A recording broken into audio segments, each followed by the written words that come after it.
Malakas ang hampas ng malamig na hangin sa kanyang mukha, kasabay ng amoy ng alat mula sa dagat, ngunit hindi ito naramdaman ni Lyra. Ang tanging nararamdaman niya ay ang matalim na titig ng babaeng nasa harapan niya, si Cassandra. Hindi ka ba talaga titigil, Cassandra? Basag ang boses ni Lyra, pinipilit na huwag ipakita ang panginginig ng kanyang mga kamay. Isang ngisi ang gumuhit sa perpektong pininturahang labi ni Cassandra. Nakatayo ito na parang reyna sa gitna ng marangyang yate, habang si Lyra ay pakiramdam niya'y isang basahan na tinangay lamang ng alon. Titigil? Tumawa si Cassandra, isang tawang walang kagalakan. Bakit ako titigil, Lyra? Ngayong nagsisimula pa lang ang saya? Humigpit ang kapit ni Lyra sa kanyang sarili. Kailangan niyang maging matapang. Hindi para sa kanya, kundi para sa munting buhay sa loob niya. Ang sikretong nagbigay sa kanya ng lakas na harapin ang gabi na ito. Alam ko ang ginagawa mo, sabi ni Lyra. Mas matatag na ngayon. Alam kong nilalason mo ang isip ni Mateo. Pero tapos na ang laro mo. Hindi mo kami masisira. Talaga ba? Lumapit si Cassandra. Bawat hakbang ay may kasamang panganib.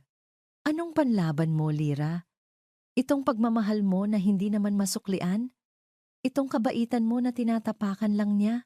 Napayuko si Lyra. Bawat salita ni Cassandra ay parang punyal na tumutusok sa kanyang puso. Dahil sa isang sulok ng kanyang isip, alam niyang may katotohanan iyon. Ang Mateo na kasama niya sa mga nagdaang buwan ay hindi na ang Mateong pinakasalan niya. Nagkakamali ka, pilit na sabi ni Lyra. Itinaas ang kanyang baba. Mahal ako ni Mateo. Mahal? Muling tumawa si Cassandra. Kung mahal ka niya, bakit sa akin siya tumatakbo sa tuwing nasasaktan siya? Sa tuwing pakiramdam niya ay kulang siya? Sabihin mo sa akin, Lyra, ano ang maibibigay mo na hindi ko kayang ibigay? Ito na. Ito na ang sandali. Huminga ng malalim si Lyra at hinawakan ang kanyang tiyan. Dahil nagdadalang tao ako, deklara niya. Sa isang iglap, nawala ang ngisi sa mukha ni Cassandra. Napalitan ito ng isang bagay na mas madilim, mas nakakatakot. Tinitigan nito ang tiyan ni Lyra, pagkatapos ay ang kanyang mga mata. Inaasahan ni Lyra ang pagkagulat, ang pagkatalo. Pero ang nakita niya ay purong galit.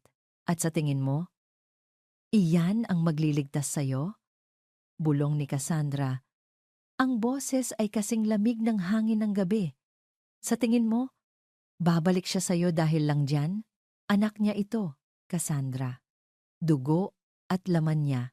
Lumapit pa si Cassandra hanggang sa halos magdikit na ang kanilang mga mukha. Kahit na magkaanak pa kayo, sa tingin mo, mamahalin ka niya? O baka naman mas lalo ka lang niyang kamuhian dahil ipapaalala mo sa kanya araw-araw na siya ang dahilan kung bakit hindi siya magiging isang tunay na ama. Hindi maintindihan ni Lyra. Anong sinasabi mo? Wala kang alam, Lyra. Mananatili kang isang kahabag-habag na guro sa elementarya na hindi kailanman naintindihan ang mundo ni Mateo. At sa huling salitang iyon, itinulak ni Cassandra si Lyra, malakas, mabilis, walang babala. Nawalan ng balanse si Lyra. Ang huli niyang nakita ay ang nagtatagumpay ng ngiti ni Cassandra habang siya ay nahuhulog patalikod. Ang kanyang sigaw ay nilunod ng ugong ng makina ng yate at ng malakas na alon. Pagbagsak niya sa tubig, ang matinding lamig ay parang libu-libong karayom na tumusok sa kanyang balat. Agad siyang napalunok ng maalat na tubig. Sinubukan niyang lumangoy. Igalaw ang kanyang mga braso at binti, pero ang bigat ng kanyang damit at ang takot ay humihila sa kanya pababa habang siya ay unti-unting lumulubog sa kadiliman. Isang alaala ang biglang pumasok sa kanyang isipan. Ang araw ng kanilang kasal, napakaganda niya sa kanyang puting bestida. Ang simbahan ay puno ng mga bulaklak at sa dulo ng pasilyo, naghihintay si Mateo, ang pinakagwapong lalaki na nakita niya sa buong buhay niya. Ang ngiti nito nang makita siya ay nagpawi sa lahat ng kanyang kaba. Ngunit nang humarap sila sa pamilya nito pagkatapos ng seremonya, naramdaman niya ang malamig na pakikitungo ng ina nito, si Doña Esmeralda Dizon. "Welcome to the family, Lira," sabi ng matanda, ngunit ang ngiti nito ay hindi umabot sa mga mata. Ang paghawak nito sa kanyang kamay ay malamig at walang buhay. Isang babala, nakita ito ni Mateo. Hinawakan niya ng mahigpit ang kamay ni Lira. "Hayaan mo na si Mama," bulong nito. "Ang mahalaga, tayo, ikaw at ako." At naniwala siya. Biglang nag-iba ang imahe sa kanyang isipan. Nasa loob sila ng malawak at malungkot na opisina ni Mateo sa Dizon Tower. Ilang buwan na ang nakalipas matapos ang kasal. Hawak ni Mateo ang isang piraso ng papel. Lukot na lukot sa kanyang kamao. Hindi ito nagsasalita. Nakatalikod lang ito sa kanya, ang malapad nitong balikat ay nakakuba. "Mateo? Anong sabi ng doktor?" tanong ni Lira. Dahan-dahang lumalapit. Narinig niya ang isang tunog, isang hikbi. At nang humarap si Mateo, gumuho ang mundo ni Lira. Umiiyak ang kanyang asawa, ang matapang, ang makapangyarihang si Mateo Dizon ay umiiyak na parang isang bata. "Hindi, hindi ako pwedeng magkaanak, Lira," sabi nito. Ang boses ay basag at puno ng sakit. "May problema ako. Ako ang may problema." Niyakap niya ito ng mahigpit. "Hindi problema yan. Mahal ko, magkasama tayo dito. Hahanap tayo ng paraan." Pero mula sa araw na iyon, nagsimulang magbago ang lahat. Isang pader ang unti-unting itinayo ni Mateo sa pagitan nila. Isang pader na gawa sa kahihiyan at sakit. At sa mga siwang ng pader na iyon, doon dumaan si Cassandra. Bumalik si Lira sa kasalukuyan. Ang tubig, napakalamig. Ang kanyang mga baga ay sumisigaw, naghahanap ng hangin. Ang ilaw mula sa yate ay papalayo na, isang maliit na tuldok na lang sa kadiliman. Iniwan na nila ako, iniwan na niya ako. Ang mukha ni Mateo ang huling nakita niya sa kanyang isipan. Hindi ang mukhang umiiyak sa opisina, kundi ang mukhang tila nawalan na ng pag-asa. Ang mukhang hindi na niya kilala. Napapikit siya. Ang huling lakas niya ay nawawala na. "Bakit, Mateo? Bakit?" "Sir, the board is waiting for your decision on the Palawan project." Ang boses ng kanyang sekretarya ay tila nanggagaling sa malayo. Nakatitig si Mateo Dizon sa malaking blueprint na nakalatag sa conference table, ngunit hindi ang mga linya at numero ang nakikita niya. Ang nakikita niya ay ang malungkot na mga mata ni Lira nang huli silang mag-usap kaninang umaga. Isang pakiusap. "Mag-usap naman tayo, Mateo. Please." At isang malamig na sagot mula sa kanya. "I'm busy, Lira. May meeting ako." Isang malalim na buntong hininga ang pinakawalan niya. Bakit ba ganito? Bakit sa tuwing tinitingnan niya ito, ang nakikita niya ay ang sarili niyang pagkukulang? Nag-vibrate ang kanyang cellphone sa ibabaw ng mesa. Hindi niya pinansin. Nag-vibrate ulit at ulit. May kasamang pagpupumilit. Inis na dinampot ito ni Mateo. Handa ng sigawan kung sino man ang tumatawag. Pangalan ni Cassandra ang lumabas sa screen. "Cassandra, I'm in a meeting." "Mateo!" Ang sigaw sa kabilang linya ay puno ng takot at pagtangis. "Si Lira! Tulungan mo ako, Mateo!" Agad na napabalikwas ng tayo si Mateo. Ang dugo sa kanyang katawan ay tila nagyelo. "Anong nangyari kay Lira?" "Nasa yate. Nag-usap kami. Hindi ko sinasadya, Mateo. Nadulas siya. Nahulog siya sa dagat. Mateo, hindi namin siya makita." Hindi na niya narinig ang mga huling salita. Binitawan niya ang telepono at tumakbo palabas ng conference room. Iniwan ang mga miyembro ng board na naguguluhan. Ang tanging naririnig niya ay ang malakas na kabog ng kanyang dibdib at ang paulit-ulit na salita sa kanyang isip. Si Lira. Si Lira. Halos hindi niya mahanap ang susi ng kotse sa panginginig ng kanyang kamay. Ang biyahe papunta sa marina ay isang malabong alaala ng mga busina, mabilis na pagpapatakbo, at isang dasal na paulit-ulit niyang binibigkas. Diyos ko, iligtas niyo siya. Iligtas niyo ang asawa ko. Pagdating niya sa pier, ang sumalubong sa kanya ay ang kumukutitap na ilaw ng Coast Guard at ang tunog ng mga sirena. Sa gitna ng kaguluhan, nakita niya si Cassandra, balot sa isang kumot, umiiyak habang kausap ng isang pulis. Nang makita siya nito, tumakbo ito papalapit at yumakap sa kanya ng mahigpit. Mateo, mabutit dumating ka. Nasaan siya? Nahanap na ba siya? Tanong ni Mateo. Ang boses ay garalgal. Umiling si Cassandra. Ang kanyang mukha ay basang-basa ng luha. Hindi, hindi nila makita. Masyadong madilim. Masyadong malakas ang alon. Sinubukan ko, Mateo. Sinubukan kong abutin ang kamay niya. Pero huli na ang lahat. Nagsimula itong magkwento, isang perpektong dula ng isang aksidente. Nag-usap daw sila ni Lira, nagkasagutan ng kaunti. At nang tumalikod si Lira para umalis, nadulas daw ito sa basang bahagi ng deck. Ang lahat ay nangyari ng napakabilis. Pinakinggan ni Mateo ang bawat salita, ngunit ang isip niya ay lumilipad. Ang nararamdaman niya ay isang matinding bigat ng pagkakasala.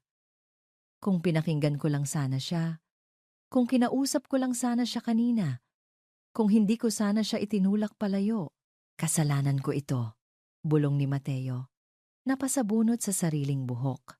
Shh! Hindi, Mateo!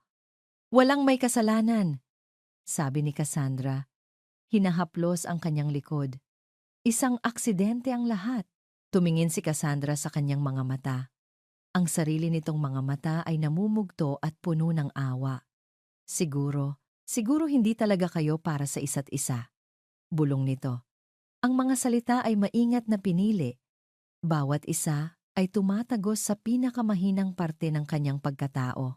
Siguro ito na ang paraan ng tadhana para palayain kayo sa isang pagsasamang hindi kailanman magiging buo.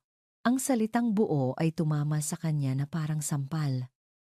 Alam ni Cassandra, alam nito ang kanyang sikreto, at ginagamit nito iyon ngayon. Dumating ang kanyang ina, si Doña Esmeralda, kasama ang abogado ng kumpanya. Ang mukha nito ay kasing tigas ng bato. Walang bakas ng kalungkutan, tanging pag-aalala. Nasaan ang media? Iyon ang unang tanong nito. Mama? Si Lira. Ang mahalaga ngayon ay ang pangalan ng pamilya. Mateo! Putol ni Doña Esmeralda. Isipin mo ang eskandalo. Ang asawa ng CEO ng Dizon Corporation namatay sa isang misteryosong aksidente sa yate. Sisirain tayo nito. Ang takot sa eskandalo. Ang takot sa pagkasira ng kanilang reputasyon. Ito ang laging nauuna sa kanyang ina. At sa pagkakataong ito, nahawa siya sa takot na iyon. Anong gagawin natin? Tanong niya. Ang boses ay nagpapakita ng pagkatalo. Si Cassandra ang sumagot. Ang boses ay mahinahon ngunit may kontrol. Isang malungkot na aksidente. Iyon lang. Kailangan nating maging matatag para sa kumpanya, para sa alaala ni Lira. Iyon ang simula ng kasunduan. Isang kasunduang nabuo mula sa takot, pagkakasala, at manipulasyon. Sa gabing iyon, hindi lang si Lira ang nawala sa dagat, nawala rin ang natitirang konsensya ni Mateo Dizon. Nang paalis na sila sa marina, ang gabi ay mas lalong lumamig, walang nagsasalita. Si Mateo ay nakatingin lang sa madilim na tubig, ang isip ay blanko. Naramdaman niya ang isang kamay sa kanyang balikat. Nandito lang ako para sa iyo, Mateo, sabi ni Cassandra. Ang boses ay malambing at puno ng pangako. Palagi, hindi nakita ni Mateo ang panandaliang pagngiti sa mga labi nito. Hindi niya nakita ang kislap ng tagumpay sa mga mata nito. Habang nakatingin ito sa dagat, kung saan nilamon ng alon ang karibal niya. Ang nakita lang niya ay isang tagapagligtas sa gitna ng kanyang pinakamadilim na gabi. Ang unang nagmulat sa kanya ay ang sikat ng araw na tumatama sa kanyang mga mata at ang paulit-ulit na tunog ng alon na humahampas sa dalampasigan. Dahan-dahan niyang iminulat ang kanyang mga mata. Malabo, ang una niyang nakita ay ang kisame na gawa sa pinagtagpi-tagping dahon ng niyog. Nasaan ako? Sinubukan niyang bumangon, ngunit isang matinding sakit ang gumuhit sa kanyang ulo. Napahiga siyang muli, napadaing sa sakit, dahan-dahan lang ineng. Isang mahinahong boses ng lalaki ang kanyang narinig. Tumingin siya sa direksyon ng boses. Isang matandang lalaki na may kulubot na mukha at mapuputing buhok ang nakangiti sa kanya. Ang kanyang balat ay kulay kape, sunog sa araw. "Sino po kayo? Nasaan po ako?" tanong niya. Ang kanyang sariling boses ay parang hindi kanya, mahina at paos. "Ako si Ben," sabi ng matanda. "Nasa El Nido ka, sa Palawan. Nakita kita sa dalampasigan kahapon ng umaga. Walang malay." "Palawan? Paano ako napunta dito?" Sinubukan niyang alalahanin, pero walang pumapasok sa isip niya, tanging isang blankong pader. Sinubukan niyang isipin ang kanyang pangalan. Wala. Ang kanyang pamilya. Wala pa rin. Ang tanging nararamdaman niya ay isang malalim na kalungkutan at takot. Para siyang isang dahon na tinangay ng hangin, walang pinanggalingan, walang patutunguhan. Anong Anong pangalan ko?" tanong niya. Ang mga luha ay nagsisimula ng mamuo sa kanyang mga mata. Ang ngiti sa mukha ni Mang Ben ay napalitan ng awa. "Hindi ko alam, Ineng. Wala kang dalang kahit ano. Tanging itong suot mo lang." Pumasok ang isang matandang babae, ang asawa ni Mang Ben, si Aling Mila. May dala itong isang mangkok ng mainit na sabaw. "Huwag mo munang pilitin ang sarili mo," sabi ni Aling Mila. Ang boses ay puno ng pag-aalaga. "Kumain ka muna. Ang mahalaga ay ligtas ka." Sa mga sumunod na araw, inalagaan siya ng mag-asawa na parang sarili nilang anak.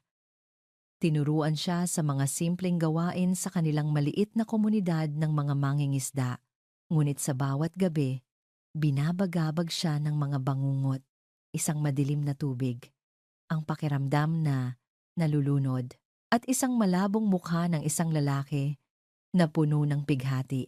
Isang hapon, habang sila ay naglalakad sa dalampasigan, tinanong siya ni Mang Ben, "Kailangan mo ng pangalan, Ineng.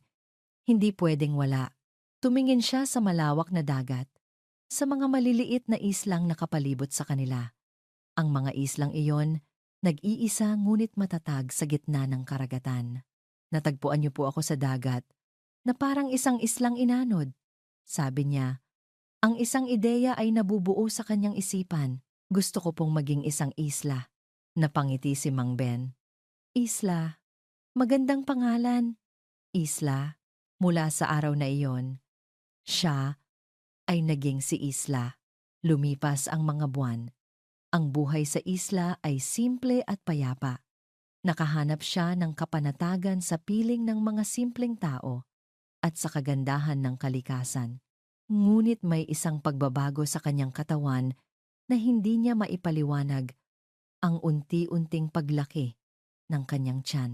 Si Aling Mila ang unang nakapansin sa tulong ng matandang hilot sa kanilang baryo na kumpirma ang kanilang hinala. Nagdadalang tao si Isla. Ang balita ay nagdulot ng panibagong alon ng kalituhan at takot sa kanya. Kaninong anak ito? Paano ito nangyari? Ngunit nang una niyang maramdaman ang munting paggalaw sa loob ng kanyang sinapupunan, lahat ng takot ay napalitan ng isang damdamin na mas makapangyarihan sa lahat, pagmamahal ng isang ina. Ito ang sagot. Hindi man niya maalala ang kanyang nakaraan, narito ang kanyang hinaharap. Isang buhay na nakakabit sa buhay niya. Isang rason para magpatuloy. Sa tulong ng buong komunidad, isinilang ni Isla ang isang malusog na batang lalaki Ang kanyang buhok ay maitim at ang kanyang mga mata ay bilugan at puno ng kuryosidad. Nang una niya itong kargahin, naramdaman niya ang isang koneksyon na pumuno sa lahat ng patlang sa kanyang puso. Anong ipapangalan mo sa kanya? Tanong ni Aling Mila. Nakangiti, tinitigan ni Isla ang kanyang anak. Nakita niya rito ang lakas, ang tapang. Leo, bulong niya. Ang pangalan niya ay Leo. 10 taon ang lumipas na parang isang iglap. Si Leo ay lumaking isang matalino at masayahing bata. Siya ang araw sa mundo ni Isla. Tinuruan niya itong magbasa, magsulat, at higit sa lahat, tinuruan niya itong magmahal at rumespeto sa kalikasan na bumuhay sa kanila. Si Isla naman ay naging isang mahalagang bahagi ng kanilang komunidad. Nagtayo siya ng isang maliit na paaralan para sa mga bata sa kanilang baryo, gamit ang kanyang mga nakalimutang kaalaman na tila natural lang na bumabalik sa kanya. Payapa ang kanilang buhay, masaya. Ngunit sa tuwing gabi, kapag nakatingin si Isla sa mga bituin, hindi niya maiwasang isipin ang blankong bahagi ng kanyang pagkatao. Sino ako bago ako naging si Isla? Isang hapon, habang nag-aayos si Isla ng mga gamit sa kanilang maliit na bahay, pumasok si Leo na tumatakbo. May dalang kaba at pananabik. Inay! Inay! Tignan mo, dali! Sigaw nito. Hinihila siya papunta sa bahay ng kanilang kapitbahay na may luma at maliit na telebisyon. Ano ba iyon, anak? Natatawang sabi ni Isla. Itinuro ni Leo ang screen. Inay! Tignan mo! Yung lalaki sa TV. Kamukha niya yung lagi kong nakikita sa mga drawing mo. Pamilyar siya. Napatingin si Isla sa telebisyon. Isang balita tungkol sa isang malaking business event sa Maynila. At sa gitna ng entablado, nagsasalita sa harap ng mikropono, ay isang lalaki na nakasuot ng mamahaling suit, makapangyarihan. At sa tabi nito, nakakapit sa braso nito, ay isang babae na nakangiti sa mga kamera. Tumigil ang pag-ikot ng mundo ni Isla. Ang mukha ng lalaki. Ang mukha sa kanyang mga bangungot, Mateo. Ang pangalan ay biglang lumabas sa kanyang isipan na parang kidlat at kasunod nito, bumuhos ang lahat. Ang kasal. Ang malamig na pakikitungo ni Doña Esmeralda. Ang papel na hawak ni Mateo. Ang sakit sa mga mata nito. Si Cassandra. Ang yate. Ang pagtulak. Ang malamig na tubig. Napahawak siya sa isang poste. Ang kanyang mga tuhod ay nanghihina. Ang hangin ay tila nawala sa kanyang mga baga. Ang 10 taon ng kapayapaan ay biglang nabasag. Ang blankong pader sa kanyang isipan ay gumuho. At ang nasa likod nito ay isang katotohanang puno ng sakit, galit at pagtataksil. Inay? Okay ka lang? Tanong ni Leo. Ang boses ay puno ng pag-aalala. Tumingin si Isla sa kanyang anak. Ang anak niya at ni Mateo. Ang anak na ipinagkait nila sa kanya. Hinaplos niya ang pisngi ni Leo. Ang kanyang mga mata ay nag-aapoy sa isang bagong determinasyon. Tapos na ang pagtatago. Tapos na ang pagiging si Isla, ang babaeng inanod ng dagat. Oras na para bumalik. Oras na para magpakilala muli bilang si Lira. Ang ingay ng mundo sa paligid niya ay biglang nawala. Ang boses ni Leo na nagtatanong kung ayos lang siya. Ang tunog ng luma at basag na telebisyon, ang tawanan ng mga bata sa labas lahat ay nilamon ng isang nakabibinging katahimikan sa loob ng kanyang isipan. Nakatayo siya, ngunit ang pakiramdam niya ay bumabagsak siya sa isang madilim na bangin. Mateo, Cassandra, ang yate, ang pagtulak. Ang mga imahe ay bumuhos sa kanyang isipan na parang sirang dam. Ang ngiti ni Mateo sa kanilang kasal. Ang malamig na titig ni Doña Esmeralda. Ang pekeng pakikiramay ni Cassandra. Ang sakit sa puso nang sabihin ni Mateo na hindi sila pwedeng magkaanak. At ang pinakamasakit sa lahat ang huling imahe ng mukha ni Cassandra. Isang ngiti ng tagumpay bago siya lamunin ng kadiliman ng dagat. Inay, naramdaman ni Isla ang munting kamay ni Leo na humahawak sa braso niya. Sinusubukang yugyugin siya pabalik sa kasalukuyan. Ayos ka lang po ba? Namumutla ka. Dahan-dahan siyang lumingon sa kanyang anak. Ang mga mata nito, ang hugis ng mukha nito, naroon si Mateo. Pero ang lakas at determinasyon sa mga mata na iyon ay sa kanya. Napaluhod siya at niyakap ng mahigpit si Leo. Hindi isang simpleng yakap, kundi isang yakap na tila doon nakasalalay ang kanyang buhay. Ikinubli niya ang kanyang mukha sa balikat ng anak. At doon, tahimik na bumuhos ang mga luhang 10 taon niyang itinago. Hindi ito luha ng kalungkutan. Ito ay luha ng galit. Galit para sa 10 taon na ninakaw sa kanila. Galit para sa batang ito na lumaki ng walang ama, na hindi alam ang kanyang tunay na pagkatao. Galit para sa sarili niya. Ang babaeng minsang naniwala na sapat na ang pag-ibig para malampasan ang lahat. Kinagabihan, hindi siya makatulog. Iniwan niya si Leo na mahimbing na natutulog sa kanilang maliit na higaan at naglakad papunta sa dalampasigan. Ang dagat na minsan ay naging simbolo ng kanyang bagong buhay at kapayapaan, ay ngayon, isang paalala ng isang malagim na gabi ng pagtataksil. Umupo siya sa buhangin, hinayaan ang mga alon na basain ang kanyang mga paa. Dito siya itinapon para mamatay. Pero ang dagat na dapat ay kanyang libingan ang siya ring nagdala sa kanya sa kaligtasan. Isang mapait na ngiti ang gumuhit sa kanyang mga labi. Hindi niyo ako napatay, Cassandra. Ginawa niyo lang akong mas matatag. Kinuyom niya ang kanyang kamao. Ang buhangin ay sumisingit sa kanyang mga daliri. Ang sakit ng nakaraan ay hindi na isang sugat na kailangan niyang takpan. Ito na ngayon ang kanyang sandata, ang apoy na magbibigay sa kanya ng lakas. Hindi na siya si Isla, ang babaeng kontento na sa simpleng buhay.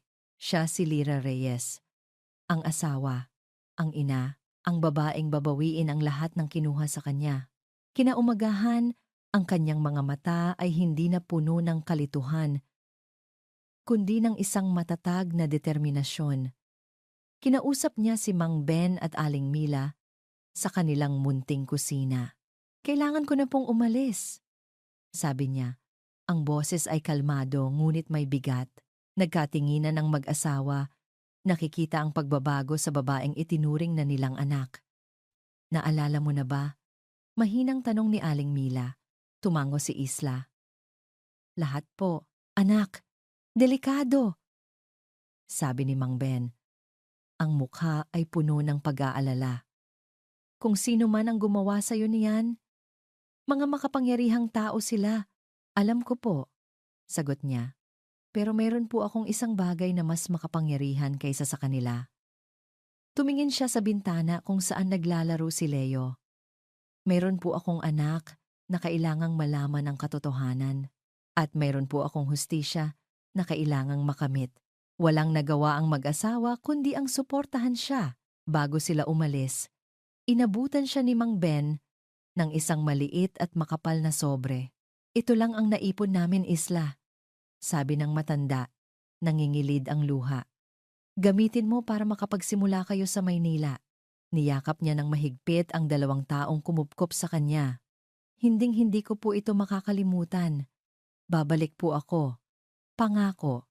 Ang pag-uusap nila ni Leo ay mas mahirap. Paano mo ipapaliwanag sa isang bata na ang buong buhay ninyo ay isang kasinungalingan? Umupo siya sa tabi nito sa ilalim ng puno ng niyog na madalas nilang paglaruan. Leo, anak, aalis tayo. Pupunta tayo sa Maynila. Bakit po, inay? Dito na po ang bahay natin. Hinawakan ni Isla ang mga kamay ng anak. Anak, may isang malaking pagkakamali sa nakaraan ni inay. Isang bagay na kailangan kong itama para sa akin at para sa iyo. Pagkakamali po? Ano po iyon? Malalaman mo rin sa tamang panahon. Pero sa ngayon, kailangan kong magtiwala ka sa akin. Magiging isang mahabang biyahe ito, pero magkasama tayo. Okay ba yon? Tinitigan siya ni Leo at sa mga mata ng bata, nakita ni Isla ang buong pagtitiwala. Tumango ito. Okay po, inay. Magkasama tayo. Ang biyahe sa bus papuntang Maynila ay parang isang paglalakbay sa ibang mundo. Ang sariwang hangin ng Palawan ay napalitan ng makapal na usok ng syudad. Ang katahimikan ng gabi ay napalitan ng walang tigil na ingay ng mga busina at tao. Pagbaba nila sa terminal, ang bigat ng realidad ay dumagan kay Isla. Mag-isa siya, kasama ang isang bata, sa isang syudad na halos kinalimutan na siya.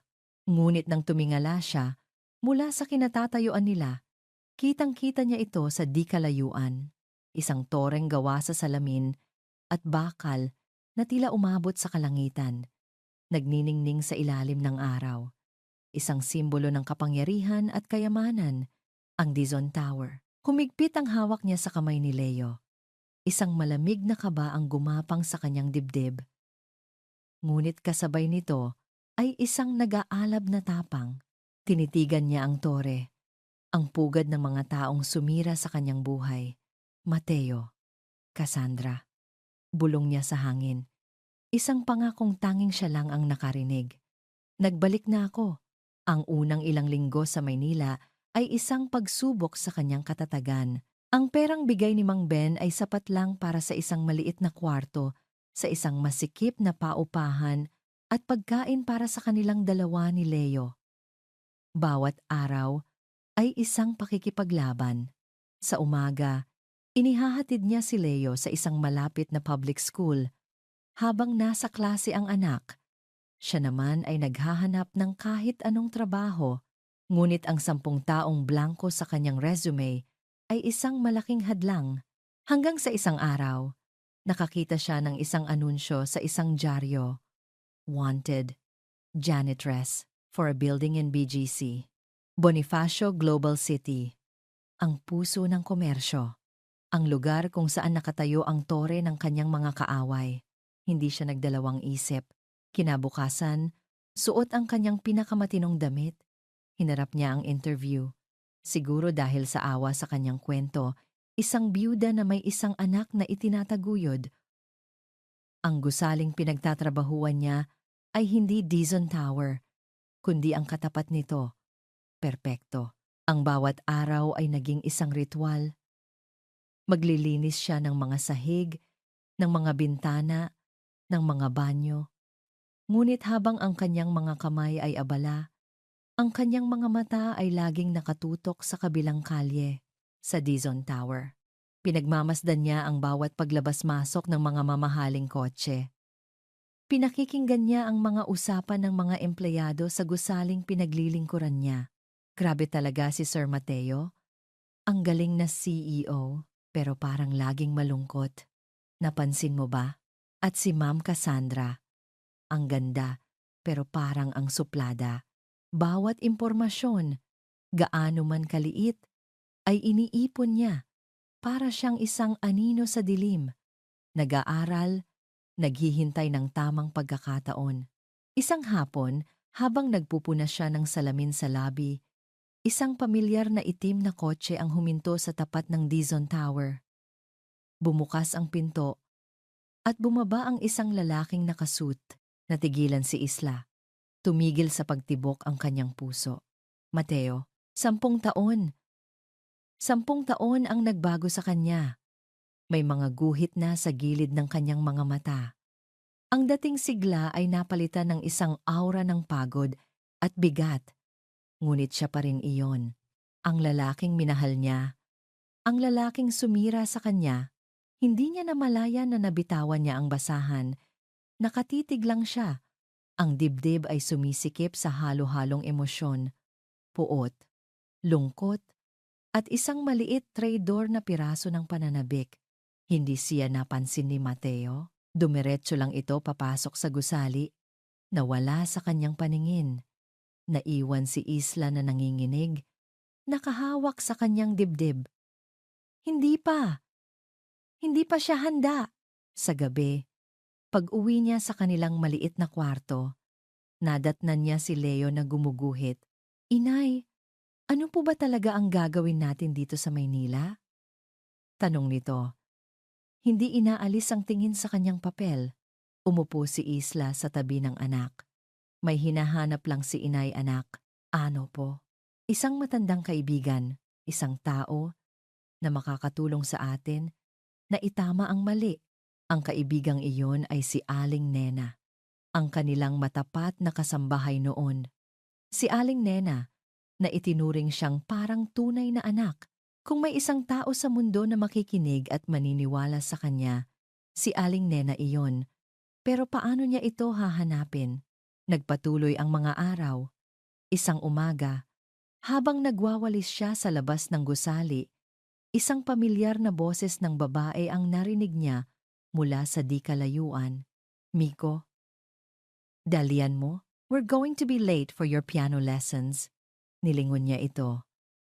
Si Cassandra, nakasuot ng isang eleganteng puting bestida, hawak ang kamay ng isang batang lalaki na siguro ay nasa edad din ni Leo.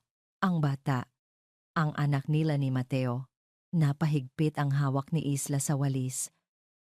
Ang galit ay umakyat sa kanyang lalamunan na parang lason.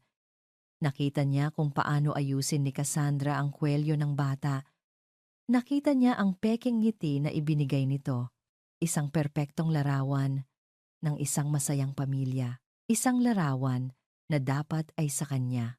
Habang papasok sila sa Dizon Tower, ang mga mata ni Isla ay napako sa batang lalaki. May kakaiba. Ang bata ay hindi kamukha ni Mateo, hindi rin kamukha ni Cassandra. Iwinaksi niya ang isiping iyon. Kinagabihan, habang tinitignan niya ang mga lumang gamit na dala niya mula sa Palawan, may nahulog mula sa isang lumang libro na ibinigay sa kanya ni Aling Mila. Isang maliit na papel, isang lumang address book at sa letrang N nakasulat Nena Cruz at isang address sa Quezon City. Ang puso ni Isla ay nagsimulang tumibok ng mabilis. Ito na. Ito na ang simula. Kinabukasan, kumuha siya ng isang araw na leave. Isinama niya si Leo, sakay ng jeep at tricycle. Narating nila ang isang simpleng kalye sa Quezon City. Hinanap niya ang numero ng bahay. Isang maliit na bahay na may mga halaman sa harapan. Nanginginig ang kanyang mga kamay. Paano kung hindi na siya nakatira dito? Paano kung hindi na siya maalala? Paano kung hindi siya paniwalaan? Huminga siya ng malalim. Maghintay ka lang dito anak, sabi niya kay Leo, na iniwan niya sa isang maliit na tindahan sa kanto. Nilakasan niya ang kanyang loob at lumapit sa pinto. Kumatok siya, isang beses. 2 beses. Narinig niya ang mga yabag papalapit. Dahan-dahang bumukas ang pinto. Isang matandang babae na may puti ng buhok at malabong mga mata ang sumilip. Sino po sila? Tanong nito. Tumulo ang isang butil ng luha mula sa mata ni Isla. Ang boses niya ay nanginginig nang siya ay sumagot. Aling Nena. Ako po ito. Si Lira. Ang katahimikan sa loob ng malawak na dining hall ng mansyon ng mga Dizon ay halos pwedeng hiwain ng kutsilyo. Tanging ang marahang kalansing ng mga kubyertos sa mamahaling plato ang maririnig. Nasa kabiserang mesa si Mateo. Sa kanyang kanan, ang kanyang ina, si Doña Esmeralda, na kahit sa pagkain ay tila nag-aaral ng isang business proposal seryoso at walang emosyon. Sa kanyang kaliwa, si Cassandra, abala sa pag-scroll sa kanyang cellphone, marahil tinitingnan ang mga bagong social events. At sa tabi nito, si Miko, ang 10 taong gulang na batang kinikilala niyang anak. The stocks went up by 3% today. Sabi ni Doña Esmeralda, hindi man lang inaalis ang tingin sa kanyang pagkain. It was a good decision to push through with the acquisition. Of course, Mama. It always is, sagot ni Mateo. Ang boses ay walang sigla. Darling, did you see the invitation for the governor's ball? Biglang sabi ni Cassandra. Ipinapakita ang screen ng cellphone niya. We have to be there. It's the perfect venue to be seen. Tumango lang si Mateo. Isang tango na paulit-ulit na lang niyang ginagawa. Ang buhay niya ay isang serye ng mga tango, mga pormal na ngiti, at mga walang katapusang pagpupulong. Mayaman siya, makapangyarihan, CEO ng isa sa pinakamalaking kumpanya sa bansa. Nasa kanya na ang lahat. Pero bakit pakiramdam niya ay may kulang? Bakit sa bawat gabi, sa paghiga niya sa malambot na kama, sa tabi ng isang babaeng hindi naman niya tunay na mahal, ang nararamdaman niya ay isang malawak na kawalan. Para siyang nakatira sa isang ginintuang hawla. Maganda, marangya, pero isang kulungan pa rin. Tumingin siya kay Miko. Ang bata ay tahimik na kumakain, tila sanay na sa malamig na hapunan ng pamilya. Mahal niya ang bata, sa paraang alam niya. Ibinibigay niya ang lahat ng material na bagay na gusto nito. Ngunit sa tuwing sinusubukan niyang kumonekta dito, may isang pader. Miko, how was school? Tanong niya, sinusubukang basagin ang katahimikan. Nag-angat ng tingin ng bata. It was okay, Papa. I got a perfect score in my art class. Art? Kumunot ang noo ni Doña Esmeralda. What will you get from art? You should be focusing on your math and science. You will run this company someday. Nakita ni Mateo ang paglungkot sa mukha ng bata. Mama, let him be. You are too soft on him, Mateo. Sabi ng kanyang ina. That's not how you raise a Dizon. Hindi na sumagot si Mateo. Ano pa nga bang sasabihin niya? 10 taon na siyang sunod-sunuran. 10 taon na niyang isinuko ang sarili niyang boses. Nang gabing iyon, hindi siya makatulog. Bumangon siya mula sa kama. Maingat na huwag magising si Cassandra. Nagtungo siya sa kanyang study at binuksan ang isang drawer na laging nakakandado. Sa ilalim ng mga papeles ng negosyo, may isang maliit na kahon. Binuksan niya ito. Sa loob, may iisang litrato. Ang litrato nila ni Lyra noong kanilang honeymoon. Nakangiti sila pareho, mga ngiting totoo at walang halong pagkukunwari. Si Lyra, ang simple at mabait na si Lyra, ang babaeng minahal niya ng buong buo, ang babaeng sinaktan niya ng paulit-ulit. Bigla siyang ginambala ng isang pamilyar na bangungot. Ang madilim na tubig, ang sigaw, ang mukha ni Lyra na puno ng tanong at sakit habang lumulubog ito. Napapikit si Mateo.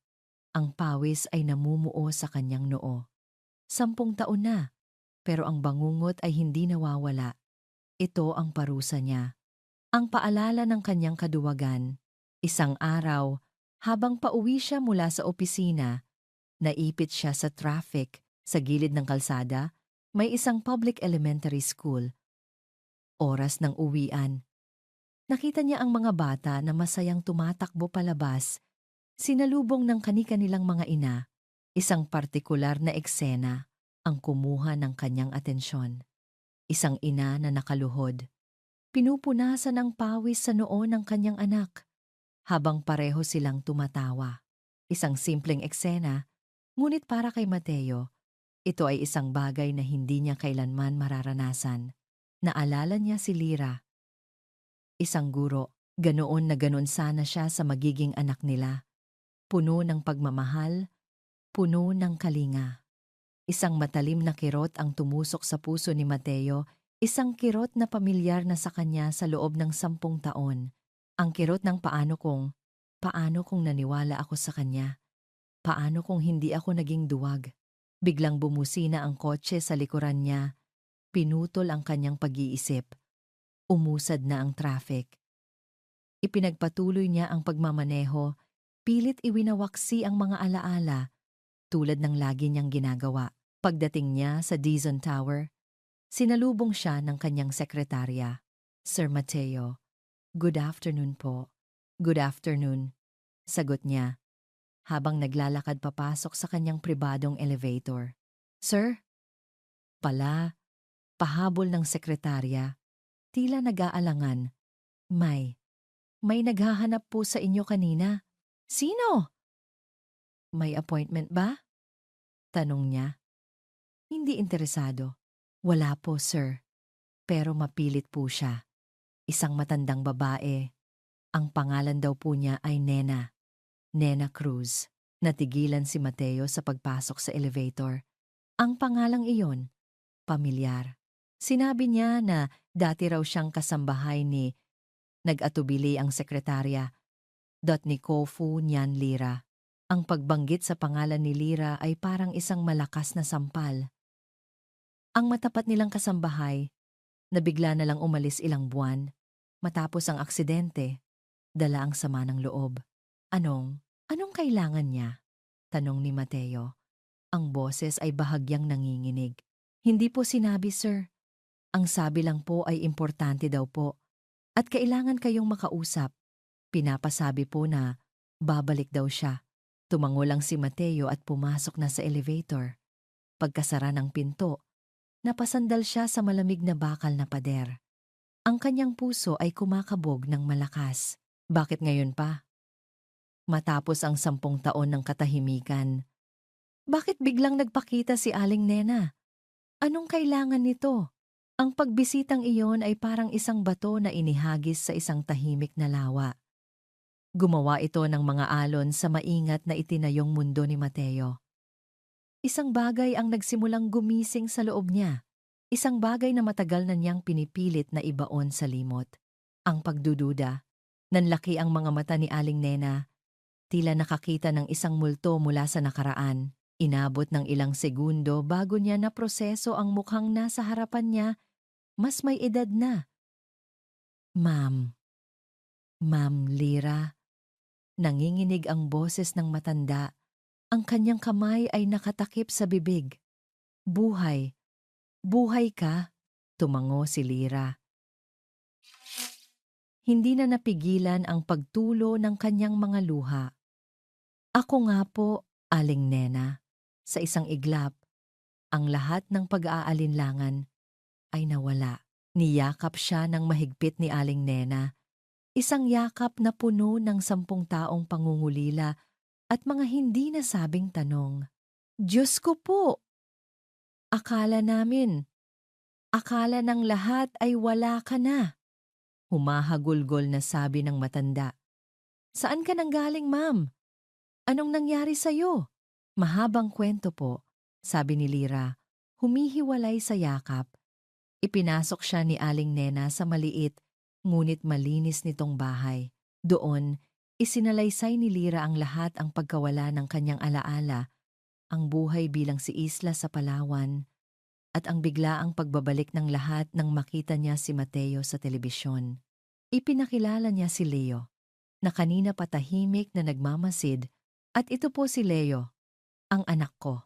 Napatingin si Aling Nena sa bata at muling napaluha. Kamukhang-kamukha siya ni Sir Mateo noong bata pa ito. Bulong nito. Sa hapagkainan, habang kumakain sila ng pansit na inihanda ng matanda, tinanong ni Lira ang pinakamahalagang tanong. Aling Nena, mayroon po ba kayong naalala? Bago mangyari ang aksidente? Kahit anong kakaiba? Nag-isip ng malalim si Aling Nena. Ang totoo niyan, ma'am. Matagal na akong binabagabag nito. Noong mga panahong iyon, madalas kong nakikita si Ma'am Cassandra na may kausap sa cellphone palaging palihim. At may isang beses, nakita ko siyang may kamiting sa isang coffee shop malapit sa ospital kung saan ako nagpapacheck up noon. Isang lalaki, mukhang doktor. Biglang tumibok ng mabilis ang puso ni Lira. Doktor? Naalala niyo po ba ang pangalan? Umiling ang matanda. Hindi, ma'am. Pero ang pangalan ng klinika niya, parang natatandaan ko pa. Medcare Diagnostics. Malapit lang sa St. Luke's. Iyon lang ang kailangan ni Lira. Kinabukasan, iniwan niya si Leo sa pangangalaga ni Aling Nena at sila'y nagtungo sa lugar na sinabi nito. Ang Medcare Diagnostics ay sarado na. Ngunit sa tulong ng pagtatanong sa mga katabing establisimento, nalaman nila ang pangalan ng doktor na nagmamay-ari noon, Dr. Ramon Alvarez. Nalaman din nila na matagal na itong nagretiro matapos masangkot sa isang eskandalo ng maling diagnosis. Isang mabait na pharmacist ang nagbigay sa kanila ng huling address na alam nito para sa doktor. Dinala sila ng address sa isang luma at tila napabayaang apartment sa isang sulok ng Maynila. Ang amoy ng gamot at kalungkutan ay sumalubong sa kanila pagpasok pa lang sa gusali. Kumatok si Lira sa pinto ng unit. Isang mahinang kaluskos ang narinig nila bago bumukas ng kaunti ang pinto. Isang matandang lalaki na payat, uugod-ugod, at may malalalim na eye bags ang sumilip. Sino sila? Tanong nito. Ang boses ay mahina. Kayo po ba? Si Doktor Ramon Alvarez? Tanong ni Lira. Pinanatiling kalmado ang kanyang boses. Ang mga mata ng doktor ay nanlaki sa takot nang makita ang mukha ni Lira. Tila nakakita ito ng multo. Agad nitong sinubukang isara ang pinto, ngunit mabilis na naiharang ni Lira ang kanyang paa. Sandali lang po, pakiusap ni Lira. Kailangan ko lang kayong makausap. Tungkol po ito sa test results ni Mateo Dizon. 10 taon na ang nakalipas. Wala akong alam dyan. Nagkakamali kayo ng tao, sigaw ng doktor. Sinusubukang itulak ang pinto. Ngunit hindi nagpatinag si Lira. Tinitigan niya ito ng diretso sa mga mata. Doktor, sinira niyo po ang buhay ko, ang pamilya ko. Dahil sa kasinungalingan niyo, lumaki ang anak ko na walang kinikilalang ama. 10 taon ng buhay ko ang ninakaw sa akin. Mangyari po lamang sabihin niyo na ang totoo. Ang pagsusumamo sa boses ni Lira, ang sakit sa kanyang mga mata ito ang tila bumasag sa natitirang depensa ng matanda. Bigla na lang itong napahagulgol. Isang tunog ng pagkatalo at pagsisisi. Bumitaw ito sa pinto at napaupo sa sahig. Patawarin mo ako. Patawarin mo ako! Habang nakayuko ang doktor at nanginginig sa pag-iyak, dahan-dahang idinulas ni Isla ang kanyang daliri sa bulsa ng kanyang pantalon. Gamit ang kanyang hinlalaki, pinindot niya ang record button sa kanyang cellphone. Pasok kayo, sabi ng doktor. Ang loob ng apartment ay mas malala pa sa itsura nito. Sa labas, magulo, madumi, isang lugar ng isang taong matagal nang sumuko sa buhay. Umupo sila, at sa gitna ng katahimikan, nagsimulang magsalita si Dr. Alvarez. Baon ako sa utang noon dahil sa sugal. Panimula niya, ang boses ay basag. Isang araw, nilapitan ako ng isang babae, si Cassandra Lopez. Alam niya ang lahat tungkol sa problema ko. Nag-alok siya ng pera. Isang halaga na hindi ko kayang kitain sa buong buhay ko. Ang kapalit ay ang resulta ng fertility test ni Mr. Dizon. Inutusan niya akong palsipikahin ito, na palabasin na hindi siya pwedeng magkaanak. Alam niya na iyon ang pinakamalaking kahinaan ni Mr. Dizon. Alam niyang iyon ang sisira sa inyong dalawa. Patuloy itong nagsalita. Isinasalaysay ang bawat detalye ng kanilang masamang plano. Ang bawat salita ay parang isang dagok sa puso ni Lira. Ngunit hindi siya kumibo. Hinayaan niya lang itong magsalita. Habang ang cellphone sa kanyang bulsa ay tahimik na nagre-record ng bawat salita ng katotohanan. Mula ng araw na iyon, hindi na ako tinantanan ng konsensya ko pagtatapos ng doktor, ang luha ay patuloy sa pag-agos. Ang pera ay naubos din, ang naiwan ay ang kasalanang araw-araw kong pinagdurusahan. Paglabas nila Lira at Aling Nena mula sa apartment, nanginginig si Aling Nena sa galit at awa. Si Lira naman ay nakatayo lang, nakatingin sa malayo. Hindi siya umiiyak. Kinuha niya ang kanyang cellphone mula sa bulsa. Tinitigan niya ang screen kung saan nakalagay ang isang audio file, ang ebidensya. Ang bomba na sasabog sa mundo ng kasinungalingan na itinayo ni Cassandra, isang malamig at mapanganib na ngiti ang sumilay sa kanyang mga labi. Tapos na ang laro mo, Cassandra. Hawak ang pinakamalakas na alas sa kanyang mga kamay. Alam ni Lira na hindi na siya pwedeng maghintay. Bawat araw na lumilipas ay isa pang araw ng kasinungalingan para kay Mateo at isa pang araw ng tagumpay para kay Cassandra. Sa tulong ni Aling Nena, na may mga natitira pang kakilala sa loob ng Dizon Corporation, nalaman ni Lyra ang schedule ni Mateo. Alam niyang palaging sa underground parking ito dumadaan ng mag-isa bago sumakay sa kanyang pribadong elevator. Iyon ang kanyang pagkakataon. Kinagabihan, iniwan niya muli si Leo kay Aling Nena. Babalik din agad si inay. Sabi niya, hinalikan ang noo ng natutulog na anak. Nagsuot siya ng simpleng damit at isang sombrero para bahagyang takpan ang kanyang mukha. Pumasok siya sa parking lot ng Dizon Tower, kasabay ng ibang mga empleyadong pauwi na. Nagtago siya sa isang madilim na sulok, sa likod ng isang malaking poste, malapit sa parking slot na nakareserba para sa CEO. Ang bawat minuto ng paghihintay ay parang isang oras. Ang puso niya ay kumakabog ng malakas sa kanyang dibdib. Isang halo ng kaba, galit at pananabik. 10 taon. 10 taon siyang naghintay para sa sandaling ito. Maya-maya, bumukas ang pinto ng elevator at lumabas si Mateo. Naglalakad itong mag-isa. Ang mga balikat ay tila mas mabigat kaysa sa huli niyang makita. Papalapit na ito sa kanyang kotse. Ito na, lumabas si Lyra mula sa kanyang pinagtataguan. Mateo, ang boses niya. Mahina, ngunit sapat na para marinig sa katahimikan ng parking lot. Natigilan si Mateo. Dahan-dahan itong lumingon. Ang mukha ay nagpapakita ng pagtataka. At nang makita siya nito, ang pagtataka ay napalitan ng isang bagay na hindi maipaliwanag: gulat, pagkalito, at tila takot. "Sino ka?" tanong nito. Kahit na sa mga mata nito, nakikita ni Lyra ang bakas ng pagkilala. Tinanggal ni Lyra ang kanyang sombrero. Hinayaan niyang makita ni Mateo ang kanyang mukha sa ilalim ng malamlam na ilaw ng parking lot. "Nakalimutan mo na ba ako? Asawa ko?" Ang briefcase na hawak ni Mateo ay bumagsak sa semento. Ang kanyang mukha ay namutla na parang papel. Umurong siya ng isang hakbang, tila nakakita ng isang multo. "Lyra?"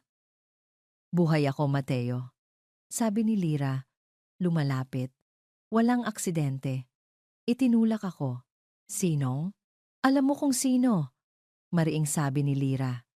"Pero hindi iyon ang pinakamalaking kasinungalingan na pinaniwalaan mo. Ang pinakamalaking kasinungalingan ay ang dahilan kung bakit mo ako iniwan." Itinaas niya ang kanyang cellphone. Nandito ang katotohanan, Mateo.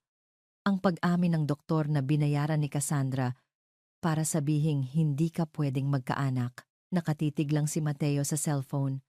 Pagkatapos ay sa mukha ni Lyra. Ang kanyang isipan ay tila naguguluhan. Hindi maproseso ang lahat. Isang babaeng akala niya'y patay na. Isang katotohanang sumisira sa lahat ng alam niya sa nakalipas na 10 taon. "Hayaan mo akong iparinig sa'yo." "Anong kaguluhan ito?"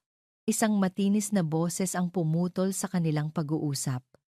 Mula sa dilim, sa likod ng isa pang kotse, lumabas si Cassandra. Ang kanyang mukha ay kalmado, ngunit ang kanyang mga mata ay nag-aapoy sa galit. "Darling, I was worried you were taking too long.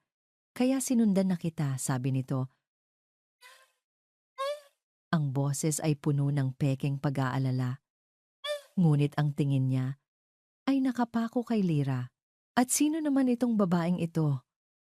Kamukha niya ang patay mong asawa, Cassandra. Bulong ni Mateo. Tila nawala ng boses. Ngumisi si Lyra.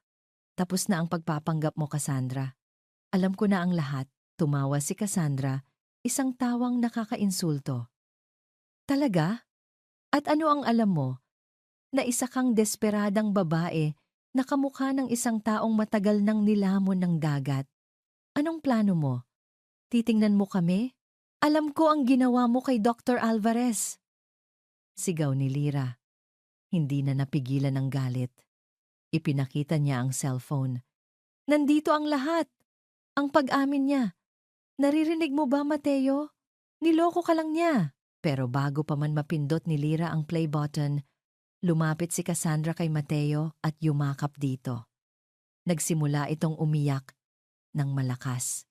Mateo, wag kang maniwala sa kanya. Humahagulgol si Cassandra. Hindi mo ba nakikita? Isa siyang impostor. Gusto niya tayong sirain. Gusto niyang kunin ang pera natin. Darling, natatakot ako. Ang eksena ay perpektong ginawa. Ang mahinang babae na humihingi ng proteksyon. Ang kaaway na may dalang ebidensya. Si Lira ay natigilan. Hindi niya inaasahan ito. Tumingin si Mateo kay Lira. Pagkatapos ay kay Cassandra na umiiyak sa kanyang mga braso.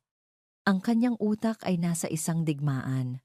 Sa isang panig, ang babaeng minahal niya na may dalang isang napakabigat na akusasyon. Sa kabilang panig, ang babaeng kasama niya sa loob ng 10 taon, ang ina ng kanyang anak, na ngayon ay mukhang biktima. Ang pagbabalik ni Lira, ang eskandalo, ang kahihiyan sa pamilya, ang pagguho ng kanyang mundo. Ang lahat ay masyadong mabigat, masyadong mabilis. At sa sandaling iyon ng kahinaan at takot, pinili niya ang mas madaling daan. Pinili niya ang kasinungalingan na 10 taon na niyang niyayakap. Guards! Sigaw ni Mateo. Ang boses ay nanginginig. May trespasser dito. Palabasin niyo siya. Ang puso ni Lira ay tila piniga hanggang sa madurog. Ang sakit. Mas masakit pa kaysa sa pagtulak sa kanya sa dagat. Ang makita ang lalaking minahal niya na muling tumatalikod sa kanya, mabilis na dumating ang 2 security guard at hinawakan si Lira sa magkabilang braso. Mateo, huwag! Sigaw ni Lira, sinusubukang magpumiglas. Maniwala ka sa akin. Ito ang totoo. Pero hindi na siya tiningnan ni Mateo. Itinalikod na nito ang kanyang mukha habang yakap-yakap si Cassandra. Ang nakita na lang ni Lira ay ang likod ng kanyang asawa. Habang kinakaladkad siya palabas, nakita niya ang mukha ni Cassandra sa ibabaw ng balikat ni Mateo. Hindi na ito umiiyak, nakangisi ito sa kanya. Isang ngisi ng absolutong tagumpay. Binitawan siya ng mga guard sa malamig na semento ng bangketa sa labas ng gusali. Napaluhod siya. Ang kanyang lakas ay biglang nawala. Ang ebidensya, ang pag-asa, lahat ay naglaho sa isang iglap. Nagsimulang pumatak ang ulan. Dumadagdag sa kanyang pagdurusa. Basang-basa. Talunan. Nag-iisa. Sa sandaling iyon, naramdaman niyang natalo na siya ng tuluyan. Ang pagkatalo sa parking lot ay hindi pumatay sa kanyang espiritu. Bagkus, pinatay nito ang natitirang Lira sa kanyang pagkatao, ang Lira na umaasa pa rin kahit katiting na may kabaitan pang natitira kay Mateo. Pag-uwi niya sa bahay ni Aling Nena, basang-basa ng ulan at putik, wala ng luha. Ang pumalit ay isang malamig na apoy na gumagapang sa kanyang mga ugat. Tapos na ang pakiusapan. Tapos na ang paghingi ng awa. Kung gusto nila ng dula, ibibigay niya ang pinakamalaking pagtatanghal na hindi nila malilimutan. Wala na tayong ibang paraan, Aling Nena, sabi niya kinabukasan. Ang boses ay matatag at walang bahid ng pag-aalinlangan. Hindi na ito tungkol sa aming dalawa ni Mateo. Tungkol na ito sa katotohanan. Kailangan nilang pagbayaran ang lahat sa harap ng mundong hinaharap nila. Ang 50th anniversary gala ng Dizon Corporation, ito ang perpektong entablado. Sa tulong ni Aling Nena na tumawag sa isang dating kaibigan na head ng catering para sa event, nakakuha sila ng 2 uniforme. Nakahanap din sila ng hindi inaasahang kakampi. Isang batang IT technician sa hotel kung saan gaganapin ang event, na minsan ay tinulungan ni Aling Nena ang pamilya. May utang na loob ito sa matanda. At mayroon din itong sama ng loob sa mga Dizon na minsan ay minaliit siya sa isang event. Ituring niyo na lang pong bayad utang, Nay Nena, sabi ng binatang technician. I-text niyo lang po sa akin kung anong oras. Ako na ang bahala sa video. Sa gabi ng gala, habang isinusuot ni Isla ang uniforme ng isang waiter, tinitigan niya ang kanyang refleksyon sa salamin. Ang babaeng nakikita niya ay hindi na si Lyra, ang guro, hindi na rin si Isla, ang taga-isla. Isa siyang estranghero na may misyon, isang bagyo na malapit ng manalasa. Mag-iingat ka anak, sabi ni Aling Nena, na nakasuot din ng uniforme. Siya ang magbabantay kay Leo sa isang sulok malapit sa service exit. Lumuhod si Isla sa harap ni Leo. Anak, anuman ang mangyari mamaya, huwag kang matatakot. Ginagawa ito ni Inay para sa'yo. Tumango si Leo. Ang mga mata ay nagpapakita ng pag-unawa na higit pa sa kanyang edad. Opo, Inay. Para sa katotohanan. Pov. Mateo. Ang ballroom ay puno ng mga nagniningning na ilaw, mararangyang kasuotan, at tunog ng mga matataas na tawanan. Ang lahat ng importanteng tao sa lipunan ay naroon. Ito ang gabi ng tagumpay ng Dizon Corporation. Ngunit para kay Mateo, ito ay parang isang libing. Nakatayo siya sa tabi ni Cassandra, ngumingiti sa mga kamera, nakikipagkamay sa mga bisita, ngunit ang kanyang isipan ay nasa madilim na parking lot. Lyra. Buhay ako. Mateo. Ang mga salitang iyon ay umuulit-ulit sa kanyang isipan na parang sirang plaka. Ang mukha niya, ang sakit sa mga mata niya, at ang pagbisita ni Aling Nena, ang lahat ay hindi nagtutugma. Darling, ayusin mo nga ang sarili mo. Bulong ni Cassandra. Ang ngiti ay hindi nawawala sa mga labi, ngunit ang boses ay matalim. Pinagtitinginan tayo ng mga tao. Huwag mong sirain ang gabing ito. Tumingin siya kay Cassandra. Ang babaeng perpekto. Ang babaeng nagbigay sa kanya ng anak. Ang babaeng nagsinungaling ba sa kanya? Sa unang pagkakataon sa loob ng 10 taon, tinitigan niya ito at ang nakita niya ay isang estranghera. Nagsimula na ang programa. Tinawag sila sa entablado para sa kanilang talumpati. Naglakad si Mateo na parang isang robot. Inabot niya ang mikropono. Nagsalita ng mga salitang matagal nang nakahanda. Mga salitang wala namang kahulugan sa kanya. Pagkatapos niya, si Cassandra na ang nagsalita. 50 taon ng Dizon Corporation. At 10 taon na rin kaming nagsasama ng aking pinakamamahal na asawa, si Mateo. Sabi nito, ang boses ay puno ng emosyon. Tumingin ito sa kanya ng may pagmamahal. At sa 10 taon na iyon, biniyayaan kami ng isang napakagwapong anak, si Miko, ang kinabukasan ng Dizon.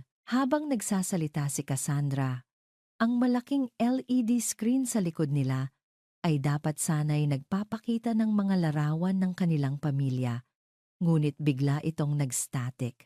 Isla, per M. Ateo. Isang malakas na click ang narinig sa sound system. Napatingin ang lahat sa screen. Ang mga ngiti ay napalitan ng pagtataka. Biglang nawala ang static. Ang lumabas sa screen ay hindi larawan ng pamilya Dizon, kundi ang mukha ng isang matandang lalaki, umiiyak, sa isang madilim na kwarto. Si Dr. Ramon Alvarez. Ako po si Dr. Ramon Alvarez. Umalingaw-ngaw ang basag na boses ng doktor sa buong ballroom. Sa entablado, natigilan si Cassandra. Ang mikropono ay halos mahulog sa kanyang kamay. Ang dugo ay tila umalis sa kanyang mukha. Si Mateo naman ay napako sa kinatatayuan. Ang video. Ang sinasabi ng babae sa parking lot. Totoo. Binayaran po ako ni Ma'am Cassandra Lopez para palsipikahin ang resulta ng fertility test ni Mr. Mateo Dizon.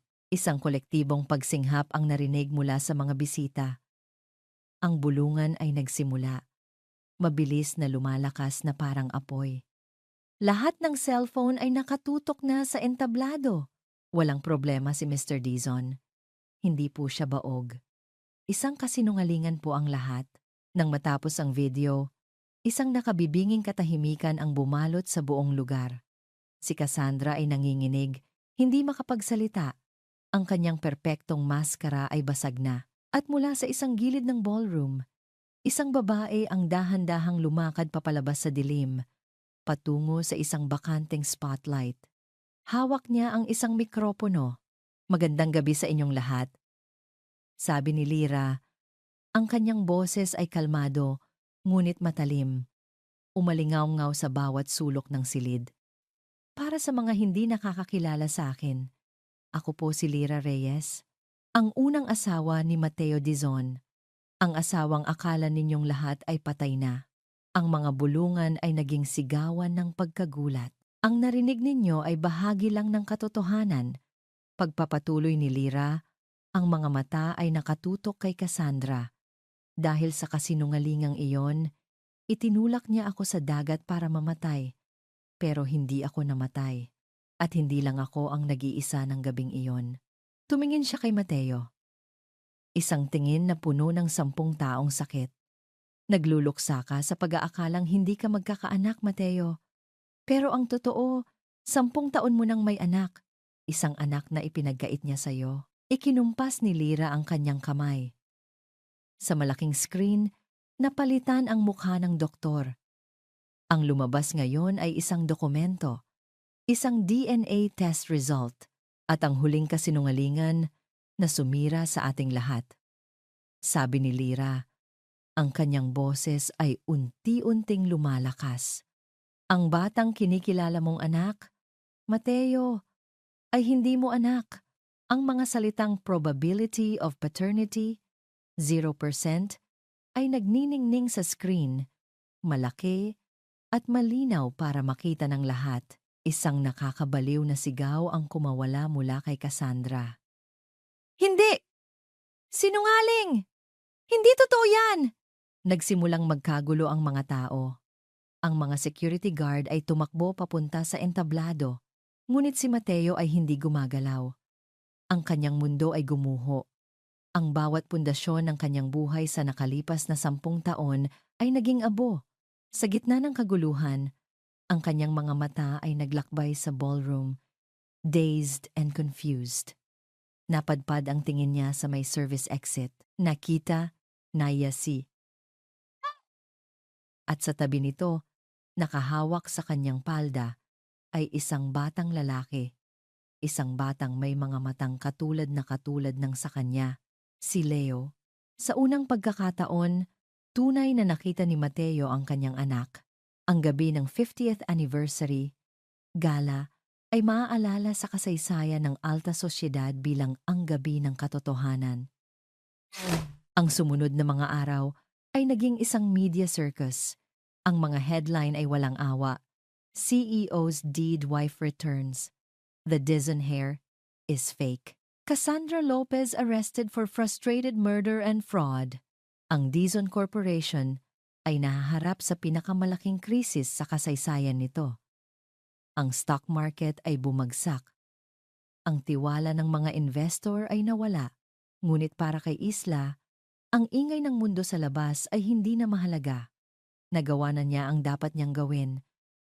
Ang hustisya ay nagsisimula ng gumulong. Si Cassandra ay nasa kulungan, tinatanggihan ang piyansa. Si Doña Esmeralda ay nagkulong sa mansyon, hindi hinaharap ang kahihiyan. At si Mateo at nawala. Walang nakakaalam kung nasaan ito. Lumipas ang ilang linggo. Ang buhay ni Isla at ni Leo ay unti-unting bumabalik sa normal. Isang bagong uri ng normal. Nakatira pa rin sila sa bahay ni Aling Nena, malayo sa gulo ng kanilang bagong katanyagan. Isang hapon, habang tinutulungan ni Isla si Leo sa kanyang homework sa isang parke malapit sa kanila, isang anino ang tumabon sa kanilang mesa. Nag-angat siyang tingin. Si Mateo, mukha itong mas matanda ng 10 taon sa loob lang ng ilang linggo. Ang kanyang mamahaling suit ay napalitan ng simpleng polo shirt. Ang kanyang buhok ay magulo. Ang kanyang mga mata ay puno ng isang emosyon na hindi pa nakikita ni Isla dati. Lira? Sabi nito. Ang boses ay paos. Hindi na Isla, kundi Lira. Hindi kumibo si Isla. Hinintay niya itong magsalita. Alam kong wala akong karapatang humarap sa'yo, panimula ni Mateo. Alam kong kahit anong sabihin kong sorry, hindi nito mabubura ang 10 taon. Hindi nito mabubura ang sakit. Umupo ito sa bangko sa tapat nila, ngunit may distansya. Naging duwag ako, Lira. Naging mahina. Hinayaan kong lamunin ako ng pride ko, ng takot ko na hindi maging sapat para sa pangalan ng pamilya ko. At dahil sa kaduwagang iyon, nawala ka sa akin. Nawala ang anak natin. Tumingin ito kay Leo, na ngayon ay nakatigil na sa pagsusulat at nakatingin din sa kanya, puno ng kuryosidad. Patawarin mo ako, sabi ni Mateo. At sa unang pagkakataon, nakita ni Isla ang mga luha na tumutulo mula sa mga mata nito. Hindi ito ang mga luha ng pagkaawa sa sarili na nakita niya noon sa opisina. Ito ay mga luha ng isang taong durog ang puso.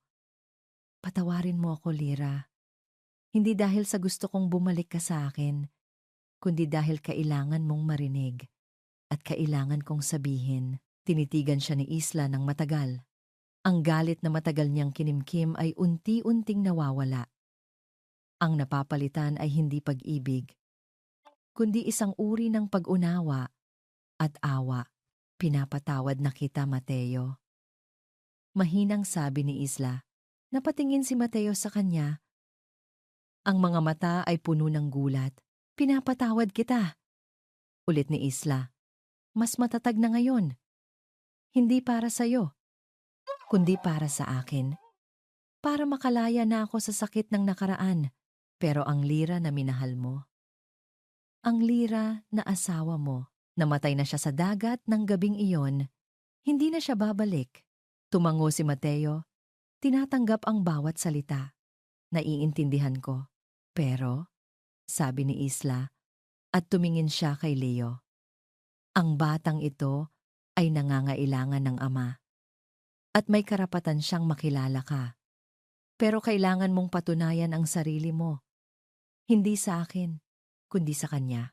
Iyon ang simula ng isang mahabang proseso. Nagsimulang bisitahin ni Mateo si Leo tuwing weekend. Walang mamahaling regalo, tanging oras at atensyon. Naglalaro sila ng bola sa parke. Tinuturuan siya ni Mateo sa math. Ikinukwento niya ang tungkol sa lolo nito. Dahan-dahan, unti-unti, isang koneksyon ang nabubuo sa pagitan ng mag-ama. Lumipas ang ilang buwan, nakatayo si Isla sa isang entablado, sa harap ng isang maliit na grupo ng mga tao, mga single mothers, mga biktima ng pang-aabuso, at mga taga-suporta. Ito ang launching ng kanyang pundasyon, ang Bagong Pag-asa Foundation, isang organisasyon na tutulong sa mga babaeng sinubok ng tadhana na makabangong muli. Ang bawat isa sa atin ay may kwento ng sakit. Sabi niya sa mikropono, ang kanyang boses ay puno ng lakas at inspirasyon. Ngunit ang kwentong iyon ay hindi ang katapusan. Ito ay simula pa lamang. Ang ating mga sugat ay maaaring maging ating kalakasan at ang ating mga pagbagsak ay maaaring maging pundasyon ng ating muling pagbangon. Sa audience, nakita niya si Leo, nakaupo sa tabi ni Aling Nena, pumapalakpak ng may pagmamalaki sa mga mata. Iyon ang kanyang tunay na tagumpay. Hindi ang pagbagsak ni Cassandra, hindi ang pagbabalik ni Mateo, kundi ito, ang kakayahang gawing pag-asa, ang sakit. Sa pinakalikod ng kwarto, nakatayo sa may pintuan, tahimik na nanonood si Mateo. Hindi siya nagpakita, hindi siya nag-ingay. Pinanood lang niya ang babaeng minsan niyang sinaktan, na ngayon ay nagbibigay ng liwanag sa iba. Pinanood niya ang kanyang anak na masaya at buo. Isang maliit na ngiti ang sumilay sa kanyang mga labi. Isang ngiting may halong lungkot, ngunit mayroon ding kapayapaan. Tumalikod siya at dahan-dahang naglakad paalis. Palayo sa liwanag ng entablado. Pabalik sa dilim, kung saan kailangan niyang simulan ang kanyang sariling mahabang paglalakbay para sa pagbabago. Para kay Isla, ang paglubog ng araw sa kanyang masakit na nakaraan ay hudyat na. Ang pagsikat ng isang bagong umaga at dito nagtatapos ang makulay at mapaghamong kwento ni Lira at ang pagsisimula ng panibagong kabanata para sa kanya at para kina Mateo at Leo. Mula sa kaibuturan ng aking puso, maraming salamat, mahal naming mga tagapakinig. Salamat sa inyong walang sawang pagsubaybay sa bawat kabanata ng paglalakbay na ito. Ang inyong patuloy na pakikinig at ang inyong mga mensahe ang nagsilbing inspirasyon at lakas upang mabuo at mapaganda ang kuwentong ito. Habang isinusulat ko ang paglalakbay ni Lira, mula sa kanyang masakit na pagbagsak hanggang sa kanyang matatag na pagbangon, dama ko ang bawat hibla ng kanyang emosyon. Ito ay isang kuwentong nilikha hindi lang ng isip, kundi maging ng puso, na may layuning magbigay hindi lamang ng aliw, kundi pati na rin ng aral at pag-asa. Naway nag-iwan ito sa inyo ng isang mahalagang paalala, na ang tunay na lakas ay hindi nasusukat sa kawalan ng pagbagsak, kundi sa ating kakayahang bumangon ng paulit-ulit sa kabila ng lahat. At ang tunay na pagpapatawad ay isang regalong ibinibigay natin, hindi para sa taong nakasakit sa atin, kundi para sa ating sariling kapayapaan at kalayaan. Nais kong marinig ang inyong mga saloobin. Anong aral ang pinakapumatak sa inyo? Aling bahagi ng kwento ang hinding-hindi ninyo malilimutan? Huwag po kayong mag-atubiling iwan ang inyong mga komento sa ibaba. Bawat isa ay aking babasahin at lubos na pahahalagahan. Hanggang sa muli nating pagkikita sa susunod na kuwentong aantig sa ating mga damdamin. Nagmamahal at laging nagpapasalamat. Kwentong Damdamin TV.